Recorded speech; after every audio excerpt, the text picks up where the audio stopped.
And TGIF, everyone. Welcome into the First Call podcast. He's Scott Shapiro. I'm Jeremy Plonk, representing First Bet and Express Bet. A lot cooking around the country this weekend, of course. It is Pegasus Preview Day at Gulfstream Park on Saturday. The Road to the Louisiana Derby kicks off at the fairgrounds.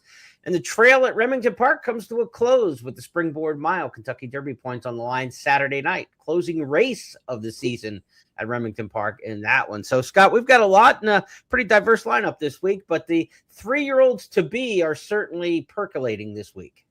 They sure are. I can kind of sense the Derby trail is upon us. I know we've had some points races already, and I know the races this weekend aren't going to necessarily give points to get you into the gate, but it's kind of that time where you and I and many others start to wonder if these are the horses that maybe, someone in this race is good enough to get in the starting gate, and who knows, maybe we'll see the Derby winner before too long. That's kind of the excitement once we get past the Breeders' Cup, and certainly as that calendar approaches the end of the calendar year. Closing day tonight at Penn National. They've got a carryover in the Super High Five there that has to go, and a nice carryover in the Pick Six at Oaklawn today as well if you're playing on Friday. Well, let's talk about the Saturday races that we'll handicap for those of you on our video channels. Be sure to like, share this out, comment in the comment sections. Let us know who you like this weekend. For those on our traditional audio podcast channels, here are the 8 races Scott and I will handicap on today's show. We'll start at Gulfstream Park with races 9, 10, and 11. The Suwannee River, the Harlan's Holiday, and the Fort Lauderdale will be our 3 stakes races there. To fairgrounds we go as they tune up towards that Louisiana Derby trail. The Gun Runner, the big one in that one for the 3-year-old colts. That'll be race 11. But prior to that, we'll talk about the Tenacious in race number 8 and the Untappable on the Fairgrounds Oaks Trail in race number 10. To Oaklawn Park we go. Stakes action there. The Tinsel Stakes. So the road to the Oaklawn Handicap. Older horses going a mile and an eighth on the main in the Tinsel. That'll be race number 8 at Oaklawn. And we'll wrap things up as we told you. Race number 12, Remington Park on Saturday night. The Springboard Mile, $300,000, 10 points in Kentucky Derby, qualifying to the winner of that one. A couple promos to tell you about. We've got the $5,000 Exactathon on Saturday at Gulfstream Park. Take down $2 exactas throughout the card. If you hit, 5 or more, Scott, then you'll 5 or more. Yeah, $2,500, your share of that with other players on the platform. And if you have the most exactas of any of the players on the First Bet and Express Bet platforms, $2,500 goes to the player who has the most exacta hits. $2 minimum play. Be sure to sign up and register for all the promos. Also, a promo to tell you about at Remington Park. Bet $100 on the Springboard Mile card on Saturday. Get $10. So basically a $10 rebate playing that Remington Park card on Saturday night. Let's get to it. Let's head to Gulfstream Park. First up, the Suwannee River Stakes, race number 9. Of course, the Suwannee River from Georgia down into Florida, the famous song. I like to drop this in once a year. The composer of Way Down Upon the Suwannee River is the same guy who did My Old Kentucky Home. Stephen Foster, the composer of both. So a racing tie in there, but a geographical tie, obviously, with the state of Florida. Suwannee River Stakes, race number 9 on the card at Gulfstream. Turf Milers going here as the Pegasus Preview Day gets rolling with some stakes. Who do you like in the 9th, Scott? Stephen Foster. They got a big race named after him in Kentucky. He's not chopped liver in the bluegrass state. I think it's going to be a fast pace here in the first turf stake of the day on that Pegasus Preview card down there. You got quite a bit of speed signed up. I'm hoping that the bettors flock to Moving On Up, who I think is a little vulnerable. I think she had some good trips last year, not quite the same filly. I like number 4, Crevel d'Oro. This is a filly who now enters the Jose D'Angelo barn. Most of her career thus far has been spent in the Marcassi barn, but her 2 most recent starts was for Lauren Robeson. Not a trainer that I know a lot about, but I know she's had some success, and I remember having a win or 2 at Churchill on the turf there, so capable. Man, this one put in a couple of good runs recently. We're going to take a look back at the Kentucky Downs win, where she won at 12-1, and then she was 39-1 or almost 39-1 in the Gold Dakova, which is a grade 3 out of Del Mar, but keep in mind that was the Breeders' Cup undercard. Right. So it was a full field that day. It was a high-quality field, and the winner, Special Juan, was awesome and would be, 1-9 in this field. So I think Crevel d'Oro had a better effort last time than it looks on paper and should be set for a good one here for her new barn. Not afraid to chase a challenge from Kentucky Downs to Del Mar and now to Gulfstream on the Pegasus World Cup Preview Day card. Let's go back to Crevel d'Oro's last victory, that at Kentucky Downs in Allowance Company. the bright orange. Watch This Birdie is next, followed wide out by Strikingly Spun. Craval Doro's the leader, ducking back to the inside rail. Craval Doro kicking 2 in front, close to the wire. Craval Doro from Bell of Rights, and she's looking lucky, and Craval Doro lands the prize. She's looking lucky's in a photo for second with Bell of Rights, and then Strikingly. She's in good form. Some others in this field in good form as well. Aussie Girl coming off a win in the Noble Damsel for Will Walden. And Leo Toro coming off a win in the Ginger Punch to run off 3 straight since coming to the barn of Saffy Joseph Jr. Won the last start for Lynch, and now has won 2 in a row since coming to Saffy's barn. So a couple last out winners in there. Cravaldoro, a winner 2 starts back, and again, coming off that good 4th in the Goldacova out west. Let's go to the Harlan's Holiday Stakes, race number 10 on the card on Saturday at Gulfstream Park.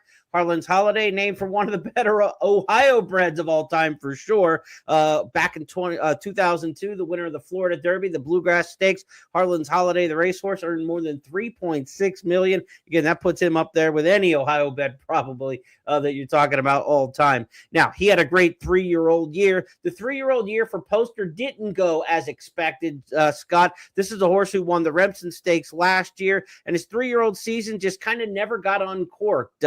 Down at Tampa in the Sam F. Davis to the Jeff Ruby. He was 3rd and 4th in those 2. Then sidelined for most of the year and came back a winner last time out. What do you think of Poster? He's kind of the real X factor in this race, where you've got a runner like Skippy Longstocking in here who's proven goods, but seems to be a bit off form. Yeah, that is the question. I think first and foremost, what are you going to do with Skippy Longstocking? Because as good as maybe Poster can be coming second off the layoff here, getting back to the dirt, he's not going to be good enough to beat Skippy on his best efforts like the 1-3 back in the Gold Cup. But I think you got to decide if you're going to, if you like Skippy. I think he's going to be too short of a price, like you said, with the question marks. So you look at the field, and I think the only one with upside is Poster. Real significant upside. It's a weird spot, though, JP. Hardy, Ian Hardy got 1 for 31 at Gulfstream over the last 5 years. Only 2 starters there since 2022, though. So weird spot for them to pick. This horse, he ran really well on the dirt, but also ran well in his other starts over the turf and the all-weather. I'm not sure exactly what they're thinking here, but he's done very little wrong. He's shown the ability to finish on dirt. Yeah. And if he steps it up, he could spring the minor upset here. Back in his 2-year-old year, he was one of the ones we were talking about, last year around this time, a winner of the Remsen Stakes. He'd been 3 for 3 lifetime and heading into that sophomore campaign. Let's take the fans back to his Remsen win and see what got people excited about Poster as a 3-year-old. Big rally in. Poster's got the momentum. Poster's taking the lead. It's Poster who's trying to kick away, and the Remsen is doing just that. Aviator Guy is in the clear. It's Poster who's kicking away, now up by 2. Is going to have to hold off an oncoming rush of a lugging in Aviator Guy, but Aviator Guy is absolutely flying down the center of the racetrack. Poster is almost there. Aviator Guy is lunging. Poster needs a line. Aviator Guy, photo finish. Oh, it's a photo. In blue, we'll see if Poster, who's a horse who hasn't run on the dirt that much, that was one of his 2 dirt starts through 6 races so far.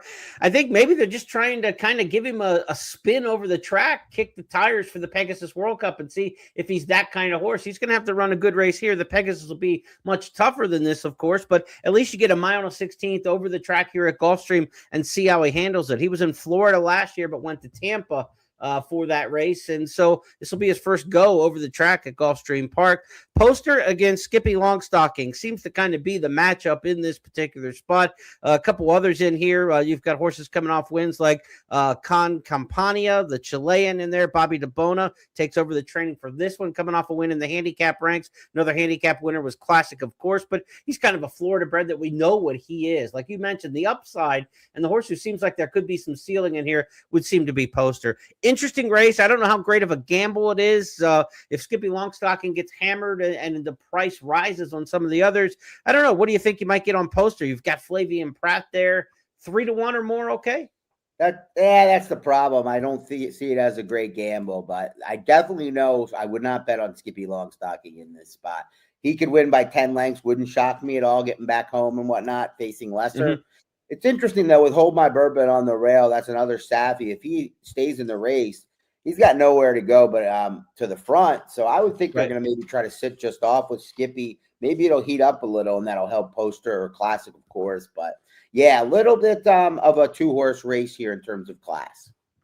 Inside speed can be tough at Gulfstream going those by on the 16th, right? Short run to the first turn. They use the 16th pole finish line. So a lot of advantage to being able to get out of there from the inside at that configuration at Gulfstream. We'll stay at Gulfstream Park for race number 11. Next up here is the Fort Lauderdale. It's our express bet race of the week.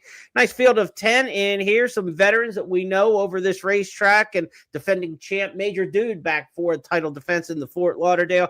This is the prep for the Pegasus World Cup Turf. Or race of the week. You can get that in your email inbox each and every week. Sign up for the email newsletter, Express Bet and First Bet, to get that in your email every week. Again, we've got a good field in here. Wolfie's Dynagos, one of the better synthetic horses in the country. He's on the turf in here with the Turfway Synthetic Championships on Sunday rescheduled. You'd think that Wolfie's Dynagos may have run a Turfway and been entered in that last week, but he's going to try the grass in here. You've got Major Dude, who's the defending champion in this race. Cagino's done absolutely nothing wrong in winning the Red Bank and the Red Smith in the last two. Those races at Monmouth and Aqueduct, but we know this horse can run well over the course at Gulfstream as well. Good competitive group in here. I don't think there's a particular lead pipe kind of favorite. I think there's a couple different options where the public could go. Yeah, they got a real good field for this one. I think Wolfie's Dynagos is the likeliest winner. If he doesn't regress off that monster effort, I know most of his success has been over the all-weather, but he ran a huge race last time, went fast early and forgot to stop in the River City, which compares, pretty solidly to this field, a little softer. But I think he's the one to beat. But I think the one to bet in here is number 5, Beach Gold. You mentioned the runners that are going to take the lion's share of the money. And I think this is a horse that could get a little bit overlooked. And there's a couple of things to like. Well, first off, he hasn't done very much wrong of late. For Patrick Biancone, he's been freshened up. He showed an affinity for this course. But he gets a big rider upgrade to Junior Alvarado. No disrespect to Keith Asmussen, but, that's a significant rider upgrade with 2.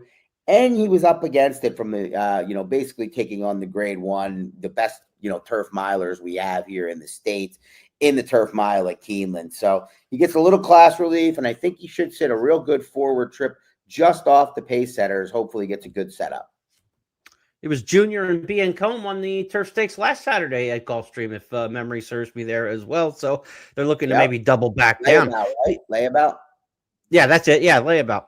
Let's go back to the last victory for Beach Gold. It was in August on the Kentucky Downs Millions preview at Ellis Park.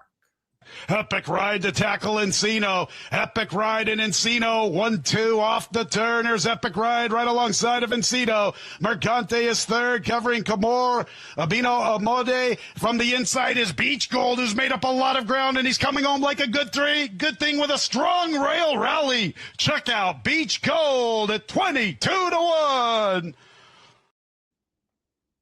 I think it's a good turf course to kind of give you a little comp down to Gulfstream Park. We know Beach Gold runs well at Gulfstream, but turf courses that play similar, those kind of shorter crop turf courses, not the big lush ones. Ellis Park certainly one of the top of the list of those kind of top of ground turf courses that they really get over in the summertime. That should play well here at Gulfstream, and a lot of times you'll see horses who do well on similar turf courses be able to transfer that, and you certainly saw that in the form with Beach Gold at Ellis and at Gulfstream. 3 for 6 over the turf at Gulfstream, so we know we can handle it here. That's Scott's top pick in here. I went with the 6, Cagino. It's Flavian Pratt for Shug McGahee, a winner in 4 of his last 5, and Cagino's a horse who has 3 starts at Gulfstream, all top 2 finishes in there. Horse who's got a little bit of tactical ability, doesn't get too far off of it, up from a mile to a mile and 3/8, and now kind of cutting back right in the middle here at a mile and an 1/8. I think Cagino's consistent and pretty trustworthy in here. I'm afraid of taking too short of a price, though. I think Major Dude will take money, though, for Todd Pletcher. Defending champ in this race was 2-1 when winning it last time.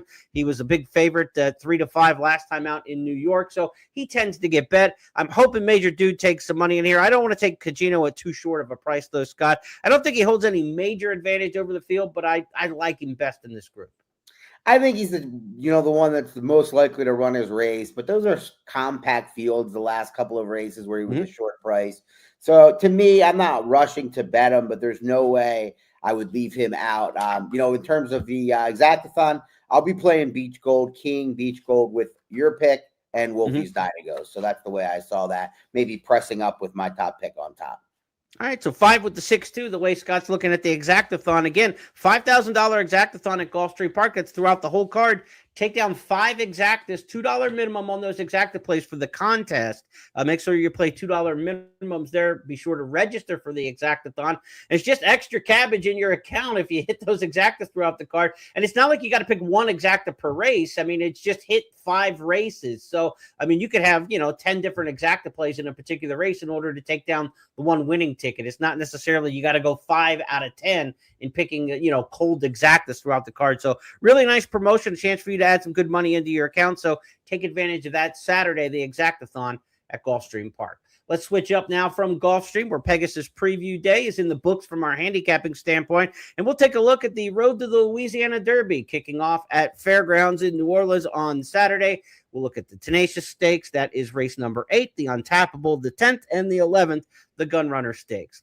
Let's start things off in the Tenacious Stakes, a race named for the 1958 and 1959 New Orleans handicap winner, Tenacious. Good quality to have in a racehorse. Not all have it. Some have brilliance. Not many have tenacity. Who do we like in the Tenacious Stakes? A mile and a 16th on the main track here. Maybe the start to the New Orleans handicap trail for some of these.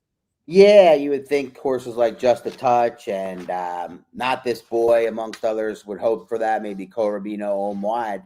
I didn't say that right, probably. But what I see in common with those three is they all kind of want to be forward in two-turn races. So I'm going to play for them to go at it a little bit. I know it might be a lot to ask for a collapse in here with the 3 top horses all going at it. But I think the 4th best horse here, and maybe getting better, and maybe better than the 4th best horse, is number 6, Sir Greyland. He'll race at Fairgrounds for the first time, but he's coming in off a nice win at Churchill Downs against second-level allowance foes. He certainly is the best finisher in this field. He's been a little disappointing to the bettors at times, but hopefully he's coming around here at the right time for Kenny McPeak. I don't know if it's the right time necessarily for what they want. They might want the New Orleans Classic, but personally, this would be the right time for me. Sir Greyland with Brian Hernandez Jr. aboard. Good to have him back. He was aboard last time when this horse won in November, battling back from some serious injuries. Hernandez, he can bring one up the fence to get a victory. Maybe he'll try to employ a similar kind of style here with Sir Greyland. As you mentioned, the speed should clear out in this field. Let's go back and take a look at his last victory at Churchill Downs. This wall of horses with a big opening to try and cut the corner down inside. Sir Greyland comes charging off the turn and kicks away to lead by 2. Big Blue Line comes up the inside. Duke of Duval rallies outside. Sir Greyland, though, clear by 4. Duke of Duval and Big Blue Line. Sir Greyland and Brian Hernandez Jr. win it by 2.5. That's Scott's pick here in the Tenacious Stakes. What about the favorite in here at 7-5, Just a Touch? When he gets things his way and when he runs his race, he looks like he's going to be one of the ones in the handicap division, a dominant type performer. But he's got a lot of L's on the resume and races where you thought he wouldn't lose. What do we make of a horse like this who probably lacks some of that tenacity we talked about? Well, the 2 biggest races of his career, I backed him in. The Met Mile, which is the more recent of the 2, it was okay. It was okay. It was out of the Wilson chute. I don't want to hold it against him too much over the off track. The other one was a race in Kentucky called the Derby. So I have a little bit of a thing against this horse because he just absolutely didn't run a step that day. He was totally shied away. Anyhow, he's the one to beat. He's got a lot of talent. I don't trust him. He just lost at 1-9. Yeah. He's going to take heat to the inside. Coromito Omaide has speed to the inside, just a touch in the 2.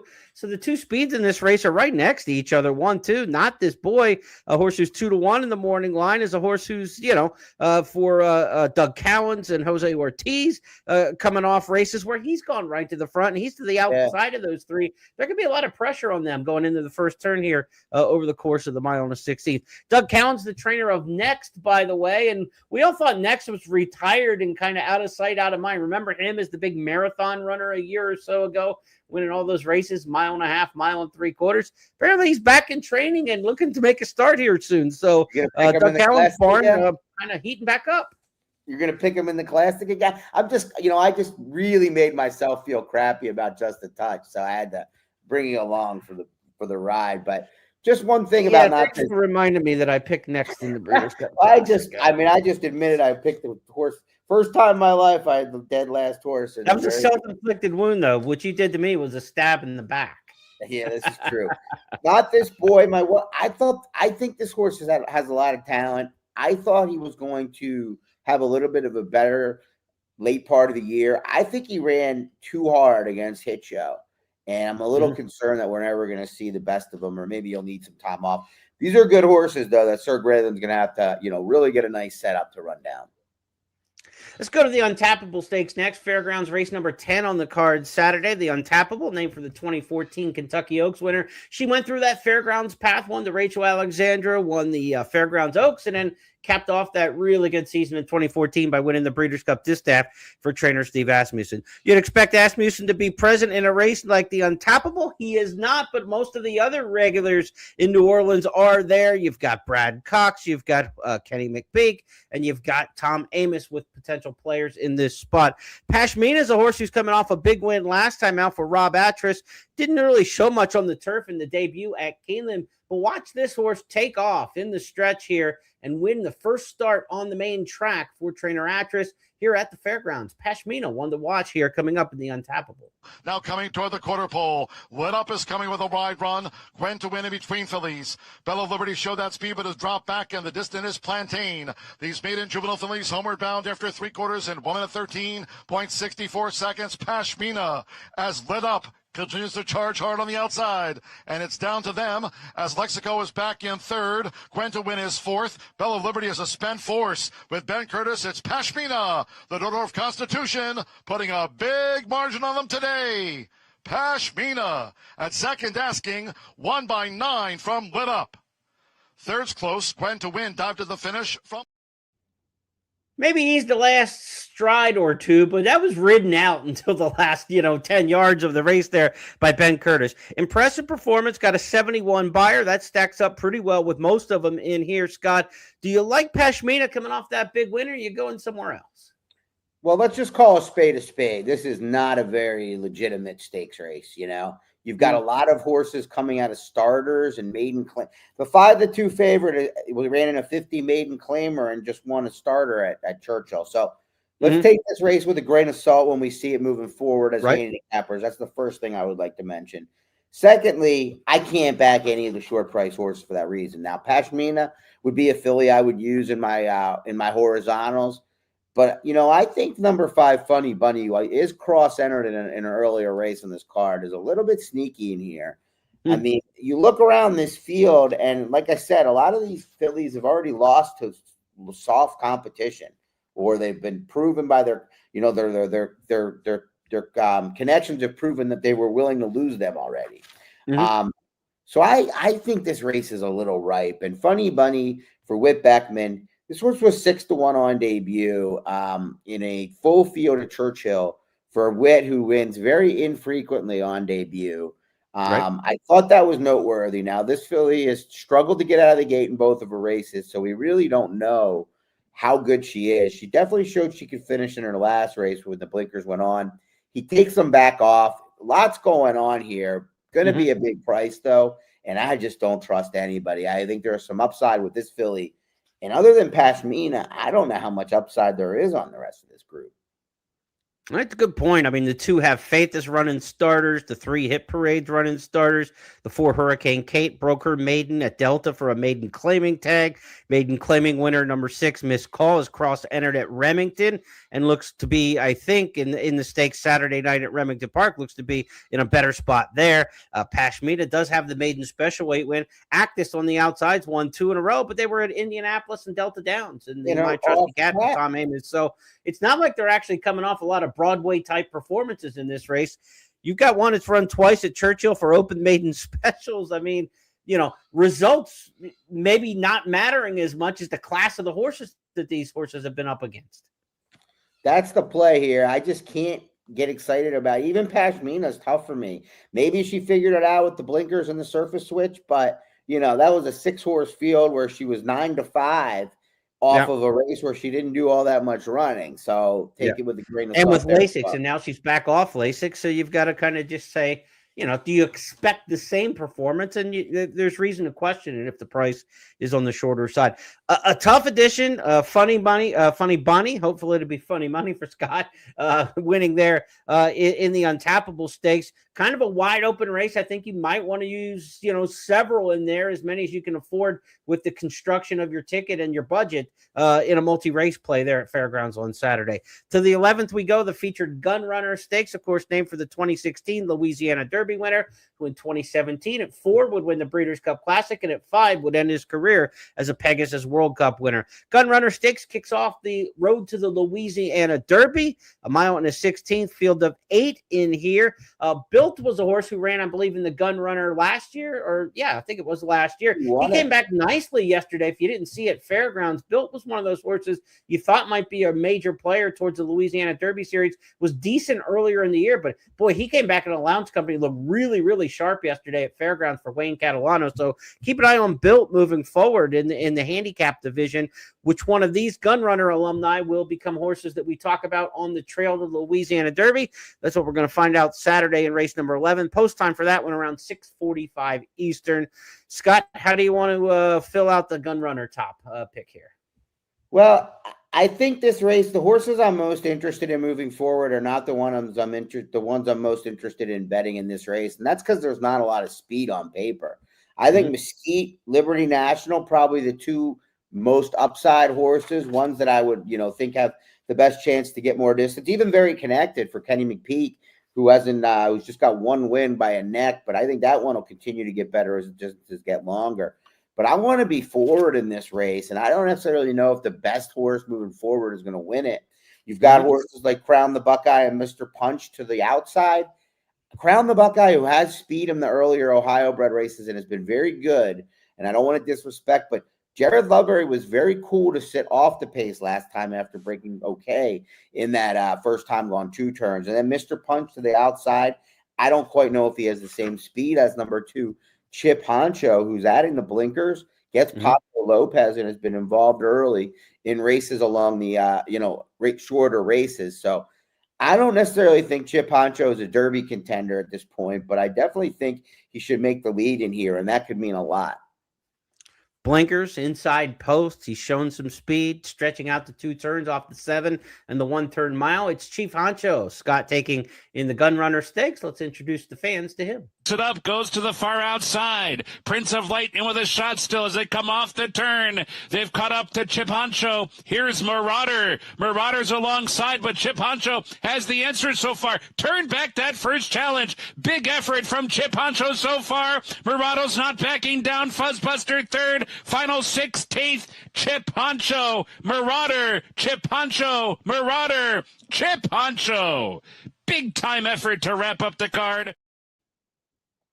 Now, Jose Ortiz rode him in that race. He's going to take the mount on Mesquite for Cherie DeVos, coming off a really good week last week at Fairgrounds. Her horses were really firing, and when Cherie gets hot, you got to watch out. So Mesquite won the watch in there with Jose jumping off Chip Honcho to ride for a barn that's going well right now. Chip Honcho, Mesquite, the 2 inside runners. Liberty National out of post 3. I think Liberty National is going to go favorite in here. 7-2 in the morning line is a little lukewarm. I think the horse is going to get bet more than that. Good buyer last time, comparatively to some of the others in the field in the 80s. And for McPeak and Hernandez, that 4-length margin last time looks awfully good for a son of Maxfield. Maxfield's 2-year-old, pretty good first crop for him. And this one's out of an Awesome Again mare. Certainly distance not going to be an issue. And there was no pace help in that race at all for Liberty National at Churchill. They went 48-2, 112-4, and rallied and drew off. So I think Liberty National is going to get bet in here. I think he'll be a pretty solid favorite. He was good to me that day. I loved him that day, and he was really, really good. My couple questions, the setup, the price, and probably most importantly, he's coming back quick. I don't necessarily know what I think of that. If he thinks he's got a Derby contender, I don't think he'd be bringing him back so quick. Maybe he's trying to strike while the iron's hot with this kind of horse. I don't know, but it seems like a little quick. I know he's talking about how great he's doing, but I've heard that before, and it's going to show up on the tote board. Son of Gun Runner in here, number 6, Arabian Wild for Brad Cox. Cox has a trio of horses in here. Quality Mischief, the 4, Arabia Wild, the 6, and the 8, Mr. Punch. 3 Brad Cox runners in a field of 8, and probably none of them are going to vie for favoritism. So kind of an interesting group in that respect. Also an interesting horse in here for Mike Maker, Crown the Buckeye. This is an Ohio bred, as you mentioned, has shown good speed, was able to rally last time. It's kind of a mask unveiling day for Mike Maker. He's got an Ohio bred who's been dominating Ohio breds, trying open company in the Gun Runner. And we're going to talk about the Springboard Mile next, where he's got a New York bred who's going to get open company as one of the favorites in that race at Remington as well. So a couple regional stars in Ohio and New York bred ranks for Mike Maker. And we're going to find out their class test coming up this weekend. That's the Gun Runner Stakes on Saturday at the fairgrounds. Let's change venues now and take our game down to Oaklawn Hot Springs for second Saturday of the racing meet there at Oaklawn Park. The Tinsel Stakes, $150,000, mile and an eighth for older handicap horses. Field of 7 in this race includes the $3 million earner Rattle and Roll. Big time purse money accumulated by that one. Money Supply has earned just under $1 million, including a couple wins over the track at Oaklawn for now trainer David Jacobson. Decent field of 7 in here as they start the trail towards the Oaklawn handicap later in the year. This mile and an eighth test, Willie Dees is going to run in here, was cross-entered in the stakes, the Jeffrey Hawk at Remington Park, but Willie Dees expected to run here at Oaklawn. And to me, I think he's the controlling speed in this race, Scott. There is not a lot of pace. As you're trying to catch a front runner in some other spots, other than Woodcourt, there's not much pace to go in this race. And I just think Willie Dees is a little more brilliant than Woodcourt is. If Willie Dees runs back to some of his better races, I think he's the one to beat. And I picked him on top in this particular spot. I'll get your thoughts in just a moment, but let's go back and take a look at Willie Dees in the Schaefer Memorial. When he gets to the front in a race like this at an intermediate kind of distance, I think he can be pretty effective. Top of the stretch, 3/4, 1 and 9, 0.53 seconds. They straighten. Midnight West sweeps outside of This Is Oscar and Willie Dees responding to the pressure. It's Willie Dees for Johnny Velasquez. 1 furlong to go. Willie Dees in front, spurts away by better than 2. This is Oscar battling Midnight West. Kapuna back and forth. Midnight is 5th. They're close to home in the Michael G. Schaefer Memorial. Willie Dees with Johnny V. Willie V's won by 5. Well, Francesco Arrieta, leading jockey last year at Oaklawn, aboard for Saturday's race, the Tinsel Stakes. I'm on Willie Dees in here, 9-5. Not tickled about the price, but I think he's the best, and I think he's got a pretty good pace advantage. I think he's faster than Woodcourt. Who do you like? Yeah, Willie Dees is the one to beat. Little concerned about his 0-for-9 record over Oaklawn, which can be, of course, that matters at. But he's run some fast races there, and if he gets loose, I don't know how much that will matter. That said, I'm hoping Woodcourt puts pressure on him from the inside. He's run some big races there. I don't trust the Rattle and Roll, and like I said, Willie Dees, only the lack of affinity for the course, so don't trust him necessarily at the price. I'm going to take a big swing with Dymatic in here, who's run 2 of his 3 best races over this course. I think the last race, very meaningless in my opinion, just kind of getting him out of there from the rail. Had to show speed in a horse that doesn't want to do that. He chased the pace and tired. And if you look at the horses that he's faced, at Oaklawn last year, there's some pretty good ones in there. Saudi Crown, Mystic Dan, Banish. So, I don't think this field is too much for him from that perspective. We'll see if he's got it in him. I mean, Steve's been trying him against these spots. This is a little bit softer. Hopefully he can run his best race second off the bench. Interesting entrant in here. Runaway again. 3-year-old taking on older horses. Runaway again. Won the Middle Jewel in the Canadian Triple Crown for Stronach Stables. The Prince of Wales Stakes. That was the only time we've seen Runaway again on the dirt. Has been running on the synthetic, of course, up at Woodbine. We'll see if he can keep a perfect dirt record together. Son of Hard Spun here in the Tinsel Stakes. Mile and eighth should suit him just fine, of course, on distance. Big class step up here, though. Leaving the Canadian bred ranks and trying dirt at a mile and an eighth against some, decent veteran U.S. horses in here. A lot to ask of the 3-year-old in here, and he doesn't get any kind of help on the weight break. He carries 122. He's going to carry more than Dymatic will in here, the older horse. So Runaway, again, interesting entrant, but he's got a lot to prove. Yeah, he does. Interesting. David Jacobson owns a piece with Stronach now that he trains them with the Stronach Stables, of course, Adena Springs. So this is a homebred, of course, from Frank. And This horse has run some big races. It's just a very weird spot with one. The part that bugs me the most, I think, is only one local drill and 3 furlongs. But David Jacobson is not your conventional trainer, so I think anything goes in this spot. Let's move from Oaklawn to Remington Park. We'll head west a little bit, go across I-40 and head into Oklahoma City, where a big week in sports. Friday night college football playoff in Norman, about 25, 30 miles south of Remington Park. And then on Saturday night, it's all about the Springboard Mile closing night card at Remington Park. 6 stakes races. They'll run in succession. The pick 6, the final 6 on the card, all stakes races, culminating with the Springboard Mile. Bet 100 on this card on Saturday at Remington Park. Get $10 back in wagering credits in your account when you play with First Bet and Express Bet. So basically a 10% rebate, if you will. Bet 100, get $10 back on the Saturday card for Springboard Mile night at Remington Park. Now, I worked at Remington Park for 4 racing seasons, back from 94 to 98, 5 racing seasons spanning over 4 years, and still home away from home for me. So I look at this race with a lot of reverence. Springboard Mile is 25 years old this year. Didn't exist back when I ran there. When I worked there, it was a spring thoroughbred meet there during the time at Remington Park during my days there, and then a fall meet. But we had a good 2-year-old race, the Mathis Brothers Futurity, but we did not have the Springboard Mile. More of a newer convention, if you will, but when you're 25 years old now, you can't claim that it's too new. But this race has gotten Kentucky Derby qualifying points in recent years. Famous winners like Senor Buscador have come through here. Caleb's Posse ran in this race as well. So potential for some nice horses. This year's field, the field of 12, they usually get a capacity field in this race, and there's no standout in terms of like credentials, Scott. Spice Runner was Jerry Schottenkirk's morning line favorite in here based on the fact that it's Asmussen, it's Stuart Elliott, and he's the only graded stakes winner in the field, winning the Iroquois. But he's lost his last 2 pretty convincingly, and I could certainly see somebody taking a swing against Spice Runner in this spot. Right, exactly. There's 2 horses I like quite a bit in here. Neither of them are Spice Runner. And then the third one I think that's interesting is the New York bred that you mentioned earlier for Maker with his state bred taking on Open Company. And that's Arctic Beast. I ended up picking Time for Music, and I'll get to him in 1 second. I know we're going to take a look back at his replay. But I got to really push number 10 Big Apple Patrick as well. It's just not a horse with his outside draw that I felt I should pick on top here with conviction, but he might be the one I'm betting, and I like to kind of be able to voice that out.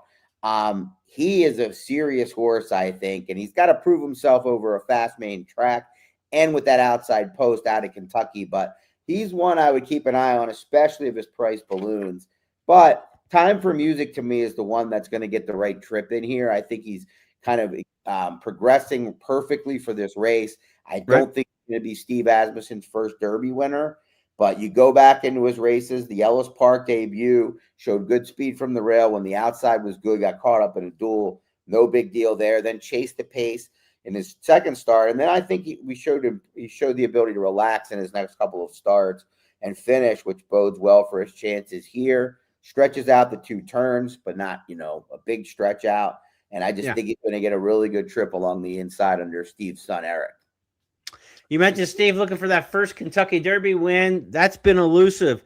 Springboard Mile has not been. He's won 7 of them to date. He's the all-time leading trainer there in Oklahoma City and running away with the meet title this year. His son Eric has been aboard many of those wins this year, and they'll team up again on Saturday. Here is Time for Music, breaking his maiden 2 starts back at Keeneland. A quarter mile to go. It is Like Water leading Maximum Effort just off the leader's flank now. Here comes Maximum Effort moving up to the outside, draws alongside of Like Water. Time for Music seeks to join them, has to go to the far outside. Maximum Effort takes the lead by a neck. Like Water is there to the inside, but second. Time for Music comes on with clear running from the outside from third to second. Now Time for Music takes aim at Maximum Effort past the 16th pole. Time for Music runs to the front. Time for Music by a neck. It is Time for Music and Keith James Asmussen by a neck on the wire. Stable exactly in that race at Keeneland. Came back and ran a good second at Churchill, rallying there in the 1/3 mile. Time for Music, really that grinding style through the stretch might be effective in this race, Scott.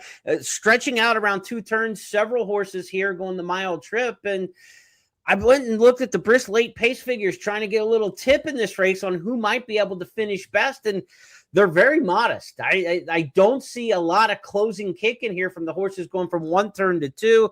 I thought that Arctic Beast late pace figures in the races where he was superior at Finger Lakes in the last couple are good enough maybe to just get to the front and not stop in this particular race, because I don't trust a big time closer. I do think the horse you talked about earlier, Big Apple Patrick, could be an interesting closer in this spot. Did rally in the debut around one turn when going two turns last time. I think this horse just ended up on the lead, and I don't think that was really the spot where he wanted to be. They went 113-4 over a sloppy track, and that's kind of why he defaulted to the front. Maybe got a little bit lost in that race. I think he's got to be a closer in this particular spot. And when you think about sprint type pedigrees, right? I mean, Time for Music, the Dam Sire's too much bling. I mean, you're looking sprint there. Arctic Beast, the one is out by Yalpon. You know, you think sprint there. If they're going to get a distance, it's the 10, Big Apple Patrick. Union Rags on top, Lemon Drop Kid on the bottom. It's Belmont Stakes over Belmont Stakes winner, you right? I mean, so Big Apple Patrick is really interesting in this spot, and had he drawn a little better, I think I would have picked him on top in here. I ended up going with Arctic Beast, kind of a default pick, and I admit as much in that I think he removes the variables, right? Who can get a distance? I don't know. But what I do know, trip, who's going to be wide, who's going to, get a rally, all those things are question marks. What I know about this horse is he's speed on the rail with the speed jock in Ricardo Santana Jr. He's just going to go. And all the variables are gone. It's just a matter of whether or not he can get a mile or not. And so I'm going to take him as a default. He's 4-1 in the morning line. I think he'll go shorter than that. His speed figures kind of give him a little bit of an edge over some of these.